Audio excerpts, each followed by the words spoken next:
அஸ்ஸலாமு அலைக்கும் வரஹ்மத்துல்லாஹ். பிஸ்மில்லாஹிர் ரஹ்மானிர் ரஹீம். கண்மணி ரசூலுல்லாஹி ஸல்லல்லாஹு அலைஹி வஸல்லம் அவர்கள் அழகான பல பிரச்சனைகளுக்கு தீர்வாக 2 ஆயத்துகளை சொல்லிக் கொடுத்தார்கள். மன் கரஅ பில் ஆயத்தைனி மின் ஆஹிரி சூரத்தில் பக்ரா, சூரத்தில் பக்ராவினுடைய கடைசி 2 ஆயத்துகளை யார் நியமமாக ஓதி வருவார்களோ கஃபத, அவர்களுக்கு எல்லா பிரச்சனைகளுக்கும் தீர்வு. நோயிலிருந்து, கடன் தொல்லையிலிருந்து, உலக ரீதியான மறுமை ரீதியான அனைத்து பிரச்சனைகளிலுமிருந்து இறைவன் உடனடி தீர்வு தருகிறான் என்றார்கள் ஸல்லல்லாஹு அலைஹி வஸல்லம். இதோ அந்த ஆயத்துகள்.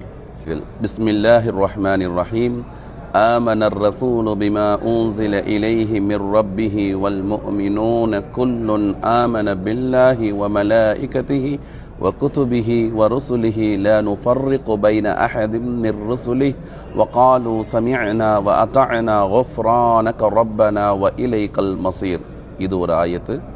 لا يكلف الله نفسا إلا وسعها لها ما كسبت وعليها ما اكتسبت ربنا لا تؤاخذنا إن نسينا أو أخطأنا ربنا ولا تحمل علينا إصرا كما حملته على الذين من قبلنا ربنا ولا تحملنا ما لا طاقة لنا به واعف عنا واغفر لنا وارحمنا أنت مولانا فانصرنا على القوم الكافرين.